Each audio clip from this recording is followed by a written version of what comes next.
Santa Lucía Atlántico, abril de 1997. Hace años, una mañana que nos encontrábamos en el patio de la casa de mis abuelos, contándonos todo lo que habíamos vivido en la noche inmediatamente anterior, lo cual era mi costumbre irme para tiempos de cada vacación desde mi natal Barranquilla. Recuerdo que estaban de moda las canciones La Desordenada, Carlitos el Travieso, La Cerveza, La Coqueta, El Oso Peludo, en fin, nos contábamos mientras desayunábamos en el patio de la casa, lo que vivimos en la noche insólita anterior entre muchos primos y primas, con quien acostumbraba a salir en un grupo grande en número de familiares.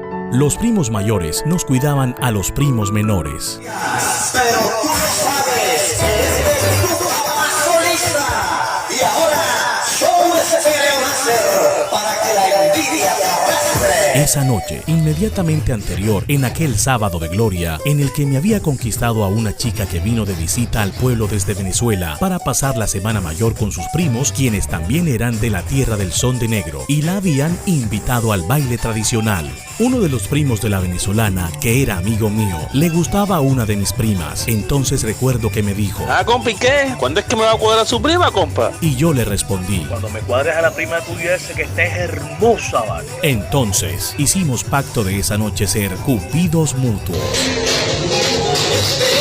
El solista Show Estéreo Láser, con las más grandes atracciones musicales, orgullosamente de Soledad, para todo el territorio colombiano, y llevando ambiente sano, para que bailen bien marcado.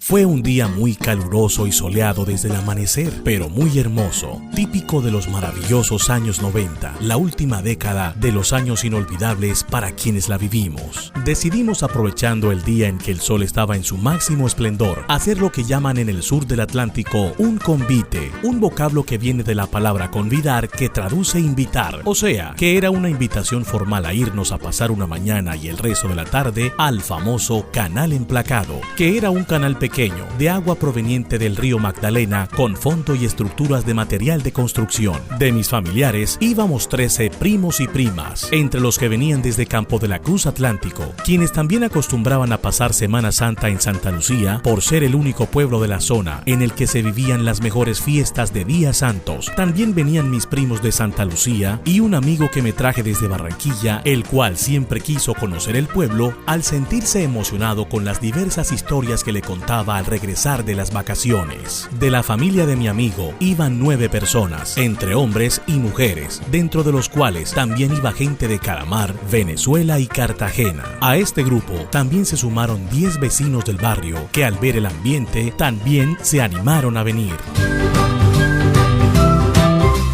Decidimos contratar 3 carros de mula, vehículos de carga de tracción animal, por el gran número de personas y porque en ese entonces no había esa facilidad en la variedad del transporte ni muchas carreteras en buen estado. Pasamos un día muy ameno, bañándonos en el canal, jugando al king, juego de la lleva sobre el agua, haciendo trampolines, piruetas o maromas dentro del agua, cazando pájaros, cazando iguanas, cogiendo frutas y tubérculos robados en los montes, porque así se le llamaban a las fincas del sector, bailando las champetas de moda, escuchando las estaciones de radio de Cartagena con una grabadora grande de pilas que llevó un primo mayor de mi amigo, porque los transmisores de radio de la Heroica estaban más cerca de Santa Lucía que de Barranquilla. Comimos un sancocho polifásico, porque cada quien compró lo que pudo y eso dio variedad en los ingredientes, que hervían en la olla gigante que nos trajimos a escondidas de mi abuela, la cual cuidaba como si fuera su misma vida.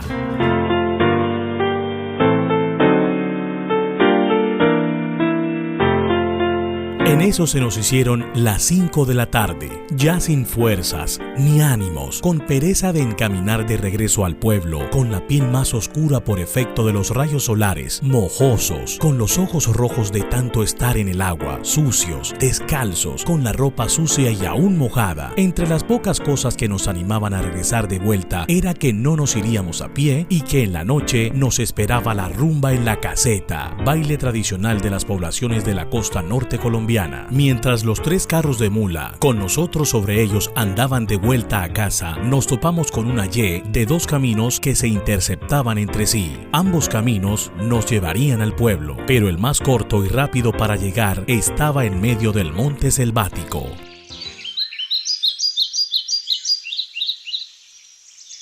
Entró una discusión entre todos, porque unos queríamos ir por el camino corto y otros por el camino largo, que era el mismo que los llevaría a la carretera principal hacia el pueblo, porque temían del famoso trotador del otro mundo, de quien se rumoraba que se aparecía en los montes aledaños al camino que pretendíamos tomar nosotros. Ustedes no saben que ese espanto se aparece en ese camino después de las 5 de la tarde, siempre en Semana Santa. ¿No saben cuántas personas han desaparecido que hasta ahora no las han encontrado desde hace años? Dijo un primo mayor de mi amigo, quien a su vez era primo de la venezolana, al mismo tiempo que le pedía a ella que se pasara a uno de los 2 carros de mula en donde estaban montados quienes iban a encaminar por la carretera. Primo, ¿tú crees en esas bobadas? Además de quien se dice que se ha perdido fueron un par de locos del pueblo. ¿Quién sabe en qué plaza de otro pueblo ajeno estén durmiendo y la gente creyendo esa tontería? Yo me voy por este camino. Quiero llegar temprano a casa, me voy a arreglar el cabello y las uñas que se me tropearon al bañarme con esta agua del canal. Después de que el primo de mi amigo dijo: Bueno, ustedes verán, yo solo les advierto, en el pueblo nadie coge por ese camino de tarde en tiempo de Semana Santa. Entonces, 2 carros de mula siguieron el camino hacia la carretera y el otro, donde iban mi amigo Reni y su nueva novia, quien era mi prima Silvia, Ricardo, un amigo mío vecino del barrio, quien me traje desde Barranquilla, acompañado de Coraima, la hermana de Carana, mi novia reciente, porque también salieron cuadrados. Se hicieron novios en el convite Don Atilano, el conductor del carro de mula, y doña Norma, su mujer, quien lo acompañó a trabajar de guía turístico ese día santo. Joshua y Matías, 2 primitos míos menores de 10 años, y Tornado, que era el nombre del caballo pinto, con manchas como pecas en su piel, que nos transportaría hacia el pueblo en aquella tarde.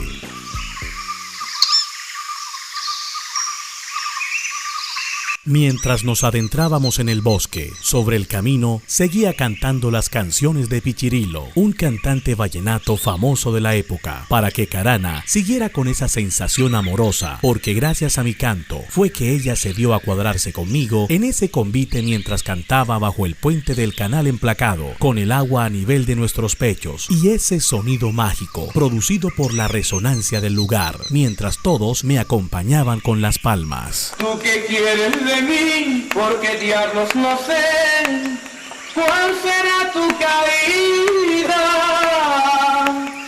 Dime no, dime sí, dímelo de una vez, que tanto me vacilas. Si otro espera por ti con la misma ilusión y yo no sé qué decidas. Así que esta situación no me gusta, mi amor. ¿Qué tal que no te consiga? Enamórate, enamórate. Ya no pongas más en juego tu vida. Enamórate, enamórate. Si no vas a hacer que sea enseguida. Llevábamos algunos 2 kilómetros de recorrido cuando suena el teléfono celular de Carana. Era su primo, pero no hubo una buena comunicación porque la señal estaba muy baja. Entonces decidió colgar y esperar a que volviese a llamar, pero de repente sonó un centellazo demasiado fuerte y cerca, tanto que el caballo se espantó, se aturdió y empezó a correr muy rápido.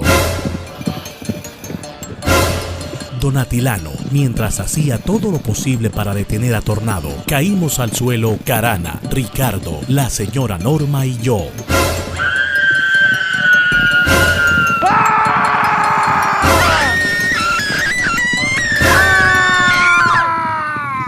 Estando en el suelo, con los hombros raspados, lleno de tierra, con la camisa rota, aún inestable por los golpes contra el camino de herradura, pude ver preocupantemente cómo Don Atilano alaba fuertemente la cuerda de freno de Tornado para que se detuviera, mientras con el otro brazo sostenía a Joshua y a Matías, quienes se agarraban con vigor de él para no caer al suelo. También veía al carro de mula alejarse, invisibilizándose al girar hacia la derecha, sobre una curva con quienes quedaron sobre él, con rostro de pánico, agarrados de sus tablas, desesperados por la excesiva vibración, por la velocidad que mantenía el caballo.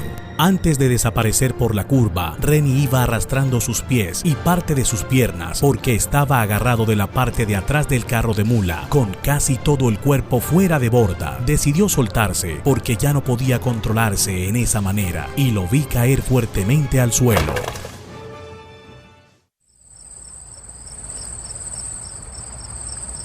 Después de unos 30 segundos aproximados de solo escuchar quejidos y llantos, decidí romper el silencio comunicativo y dije en voz alta para que cualquiera me respondiera. ¿Cómo están todos? ¡Rubén, ayúdame! Gritó la señora Norma al mismo tiempo que corría hacia donde estaba ella.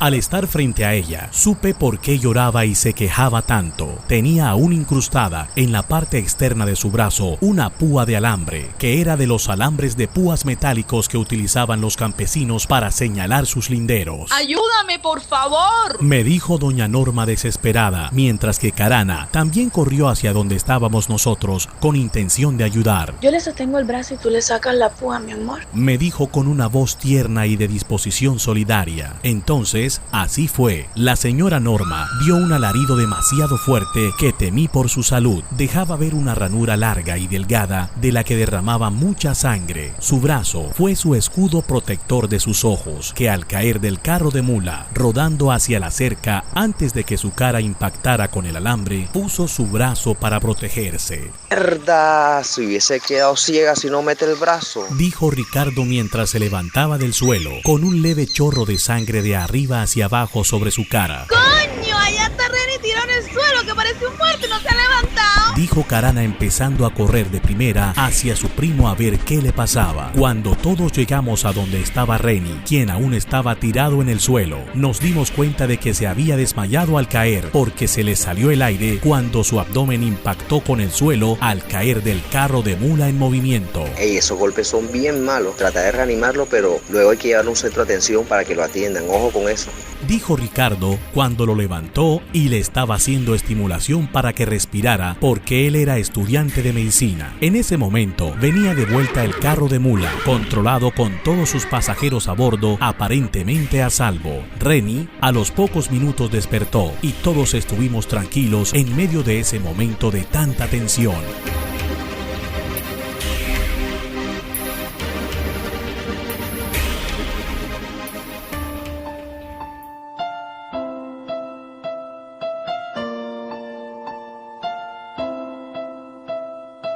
Después de que todos nos abrazáramos, confirmáramos que estábamos bien, algunos lloraron, otros en shock, otros quejándose, otros desesperados, y que nos contáramos lo inmediatamente sucedido, don Atilano dijo que al vehículo se le había espichado una llanta y que tocaría seguir a pie y dejar el carro de mula a un lado del camino. Entonces montó a su esposa, a Joshua, a Matías y a Renny en el caballo por sus estados de salud y vulnerabilidad para caminar.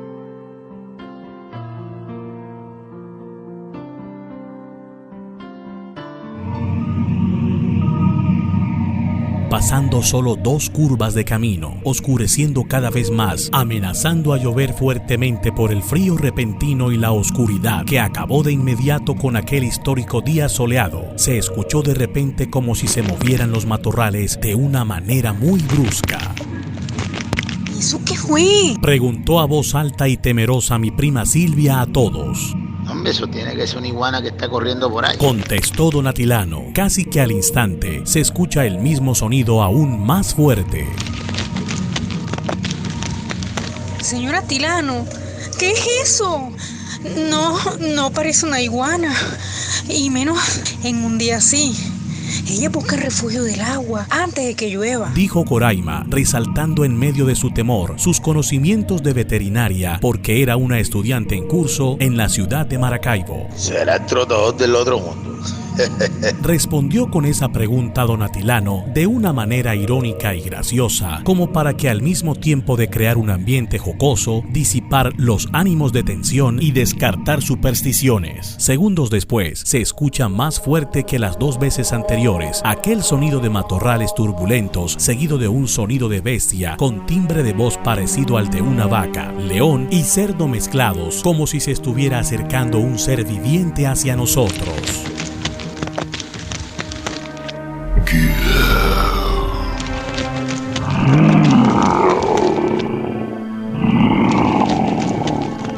El sonido de un trote parecido al de muchos caballos se sentía cada vez más fuerte. Entonces Joshua y Matías gritaron muy nerviosos. Mi prima Silvia los abrazó fuertemente luego de que los ayudó a bajar del caballo, haciéndolos sentir protegidos. Al ver esto, Reni tomó fuerzas para bajar del caballo también y de la misma manera abrazó a mi prima y a los niños, lo cual me conmovió. Carana me apretó la mano derecha y yo tomé la de Coraima. Igualmente Ricardo tomó la mano de Coraima para hacer una especie de cadena humana, donde en el centro estaba la señora Norma, después de bajar del caballo, también quejándose por sus heridas, para hacerla sentir protegida.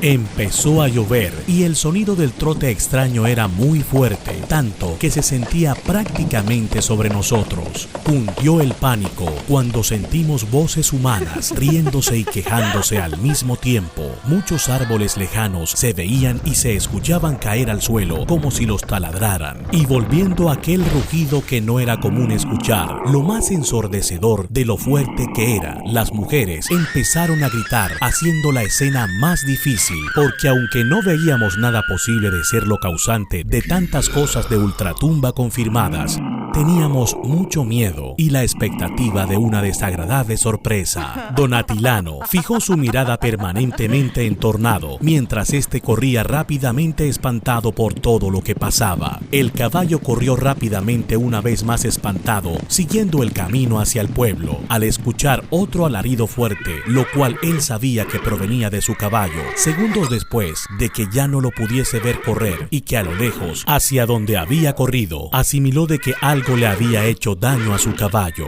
por la manera como se escuchaban los quejidos y alaridos del animal. Segundos después, don Atilano veía venir hacia ellos algo muy extraño, una figura que no se distinguía con exactitud por la distancia en la que estaban. La figura humanoide se acercaba a ellos caminando a través del camino, cuando Ricardo gritó: ¡Ey, qué es esa vaina! ¡Pelado, pelado, mire para allá! ¡Ey, ey, ey! En ese momento, don Atilano desenfundó su machete de la vaina, agarrándolo con fuerzas con las 2 manos, con aptitud de combate. Esta historia continuará.